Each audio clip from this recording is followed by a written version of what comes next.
आज हम बात करेंगे संतान योग के बारे में। यह बहुत ही महत्वपूर्ण योग है। हर किसी को संतान योग जानने की इच्छा रहती है, संतान सुख जानने की इच्छा रहती है। कुंडली में पंचम भाव संतान का भाव होता है। पुरुष या स्त्री के कुंडली में संतान का योग पंचम भाव से हम जानते हैं। ऐसे भी स्त्री के लिए ये पंचम भाव महत्वपूर्ण है, क्योंकि इसे पेट का भी भाव कहते हैं। यानी एक बच्चा गर्भ में पलता है, इसीलिए पंचम भाव संतान का भी भाव है।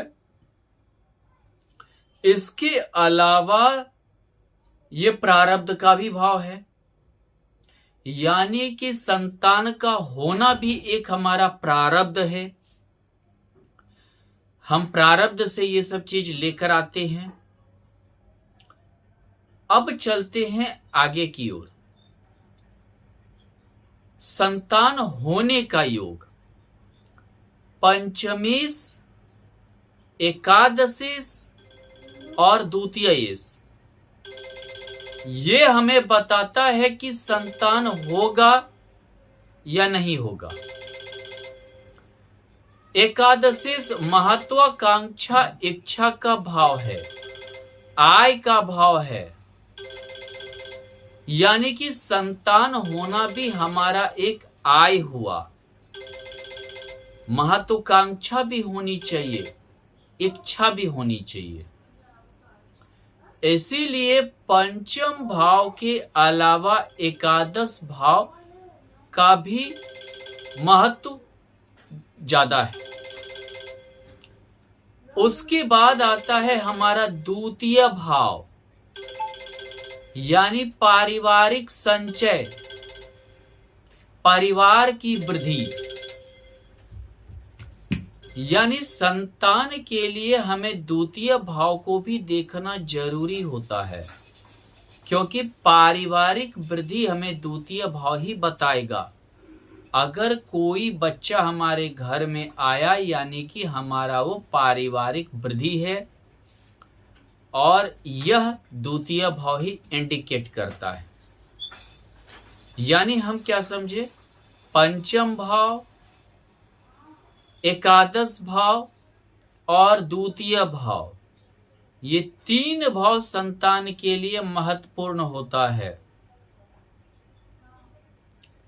दूसरी बात, संतान कब होगी, इस पर हम विचार करेंगे कि संतान कब होगी या नहीं होगी। अगर स्त्री या पुरुष, यानी पति या पत्नी, दोनों में से किसी के भी कुंडली में उसका पंचमेश की महादशा चल रही है, तो संतान निश्चित होगा। कब होगा? पंचमेश की महादशा, एकादशेश की अंतरदशा और द्वितीयेश का प्रत्यंतर दशा के करीब संतान के योग बन जाएंगे। अगर पंचमेश की महादशा चल रही है तो पंचमेश की महादशा, एकादशेश का अंतरदशा और द्वितीयेश का प्रत्यंतर दशा में, या आप इसे ऐसे भी मान सकते हैं, पंचमेश की महादशा,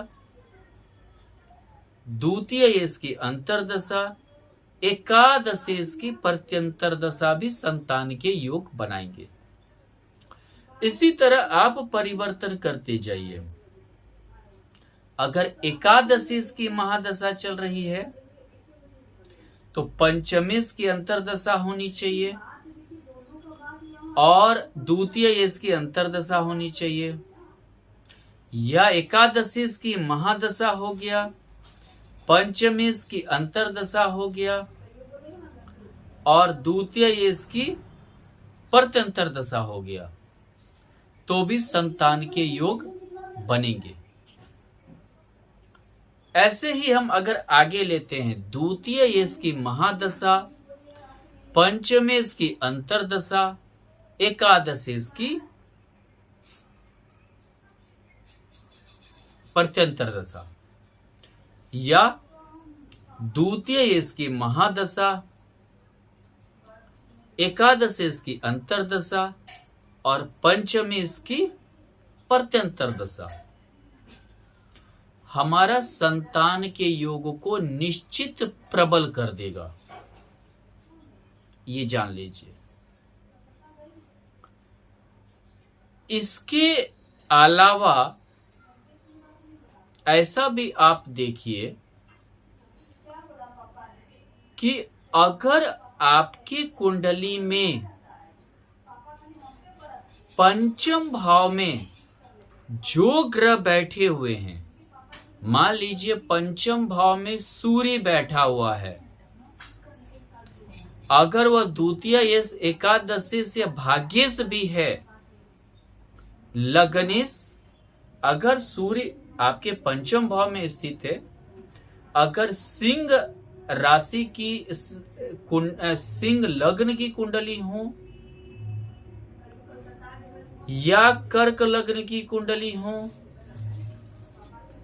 या तुला लग्न की कुंडली हो या आपका 5, 6, 7, 8, 9 धनु लग्न की कुंडली हो, यानी क्या हुआ, कहने का अर्थ है अगर इन लग्न का कुंडली रहेगा तो निश्चित सिंह राशि जो है हमारा, चाहे वो लग्नेश होगा, द्वितीयेश होगा, पंचमेश होना चाहिए, मेष लग्न की कुंडली होनी चाहिए, पंचमेश होगा, भाग्येश होगा धनु लग्न की कुंडली में, तुला लग्न की कुंडली में एकादशेश होगा। ऐसे अगर ग्रह बैठे हुए हैं, सूर्य की महादशा भी आप ले सकते हैं। तब सूर्य की महादशा एकादशी को जैसे कोई हो, अगर मेष लग्न की कुंडली है, मान लीजिए एकादशी शनि की भी अंतरदशा हुई, शुक्र की प्रत्यंतर दशा हुई, आपको संतान का योग बनाएगा, आपको संतान का योग मिलेगा। यानी क्या हुआ, पंचम भाव में बैठा स्थित कोई भी ग्रह, इसी प्रकार अगर एकादश भाव में कोई भी ग्रह बैठा हो और वह शुभ घर का स्वामी है, लग्न का, द्वितीय भाव का, पंचम भाव का, भाग्य भाव का, एकादश भाव का स्वामी है, तो आपको वो संतान योग देगा।